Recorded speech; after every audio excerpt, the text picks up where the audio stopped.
O primeiro tópico da revisão de radiciação será fatoração de radicais. Começando o exemplo 1, nós estaremos fatorando aqui essa raiz cúbica. Raiz cúbica de 625. Para saber qual é essa raiz, eu preciso fatorar, né? Então, vou pegar aqui o 625 pelo processo de fatoração, ele dá para dividir por 5, né? Começa por 5. 625 por 5, 125 por 5, 25 por 5, dá 5 por 5, dá 1. Então, eu encontrei aqui 5 elevado à quarta potência. Você vai colocar a raiz cúbica de 5 elevado à quarta potência. Aqui, eu preciso, para fazer a extração, eu tenho que dividir o 4 aqui pelo 3, né? Gente, jamais o contrário, 3 por 4, não. Porque aqui vai ser sempre o divisor, né? 4 por 3 não tem como a resposta dar exata. Eu vou transformar isso aqui, então, em um radical. Dentro dele vai potência de mesma base. 5 elevado ao cubo vezes 5. Observe que deu na mesma, né? Conserva a base e soma os expoentes. Dá na mesma. Só que eu fiz dessa forma aqui, porque eu vou ter condições agora de extrair. 3 dividido por 3 dá 1. Então, esse 5 vai sair com expoente 1. Vou colocar ele aqui. Esse 5 sai com expoente 1, esse aqui, e esse continua dentro do radical. E a natureza da raiz continua sendo a mesma. Então, a minha resposta é 5 raiz cúbica de 5. Lembrando, gente, que esse método de encontrar qualquer tipo de raiz, ele serve para qualquer situação, tá? Por exemplo, a raiz de 81. A gente já memorizou que ele é 9, né? Mas, se você não tivesse memorizado, você poderia fazer esse método aqui, você ia descobrir exatamente através dele. Ou a raiz de 49, ou a raiz de 16. Tudo é a partir desse método aqui de fatoração para extrair o radicando de dentro do radical. No exemplo 2, nós temos aí mais uma raiz, né, para ser resolvido. Raiz quadrada de 243. Como que eu faço para resolver essa raiz? Através da fatoração, extraindo o radicando. Então, eu vou pegar aqui o 243 e vou fatorar ele. Seguindo o raciocínio do exemplo anterior, por 2 eu sei que não é divisível.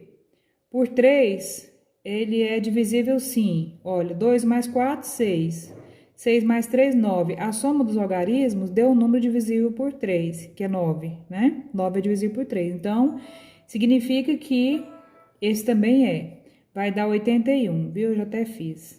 Por 3, dá 27. Por 3, dá 9. Por 3, dá 3. Por 3, dá 1. Então, aqui eu tenho 3 elevado a qual potência? Quinta potência. Vamos colocar, então, 3 elevado à quinta potência. Agora, para eu tirar do radical, o que eu tenho que fazer? Pegar esse 5 e dividir pelo 2. É claro que não vai dar exato, então eu vou lembrar da potência, da multiplicação de potência de mesma base. Vou transformar isso aqui num processo chamado multiplicação de potência de mesma base, né? Vou colocar 3 à quarta, porque 4 dá para dividir por 2, vezes 3. É a mesma coisa, porque aqui eu tenho uma multiplicação de potência de mesma base. Para aplicar a regrinha da potência de mesma base, não é conservar a base, soma os expoentes, dá na mesma, certo? Então, agora, 4 dividido por 2, 2. Esse 3 vai sair com expoente 2. E o outro que não tem jeito, vai continuar dentro do radical. O que eu tenho que resolver agora? Que na sequência, 3 ao quadrado é 9. Então, vai ficar 9 raiz de 3. A resposta deste segundo exemplo. Então, a raiz de 243 é 9 raiz de 3. No exemplo 3, nós temos aqui a raiz de 300.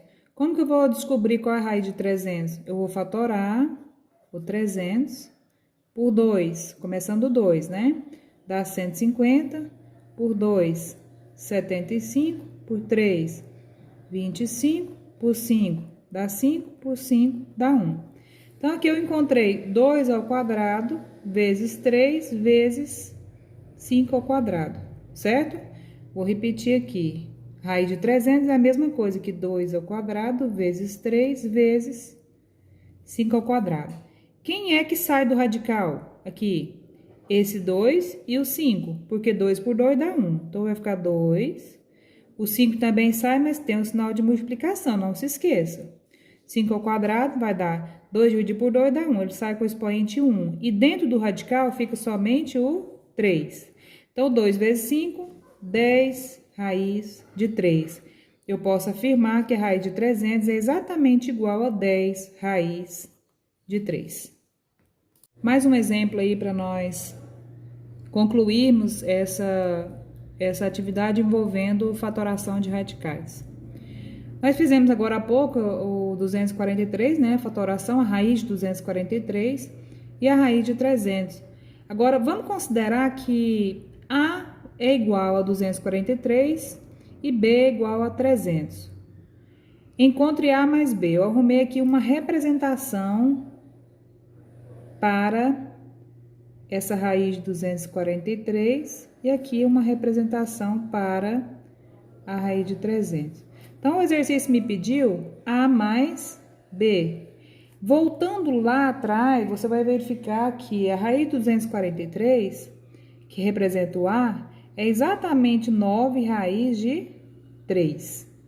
Mas, quem representa o B é a raiz de 300. A raiz de 300 é exatamente igual a 10 raiz de 3. O que eu tenho agora? Eu tenho a soma aí de dois valores que eu posso trabalhar com eles normalmente, porque essa raiz aqui é o número irracional, né? Irracional, a raiz de 3. Então, aqui ele vai funcionar como se ele fosse uma incógnita, como se ele fosse um x, por exemplo, ou um y, uma incógnita qualquer.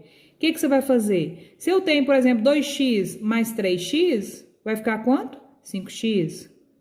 Então, pensando que isso aqui é uma incógnita, eu vou pegar o 9 e somar com 10. Só os coeficientes, que é esse número que vem aqui de fora, que eu posso trabalhar. Esse que eu considero uma incógnita precisa ser conservado apenas. Então, 9 com mais 10 vai dar 19 raiz de 3.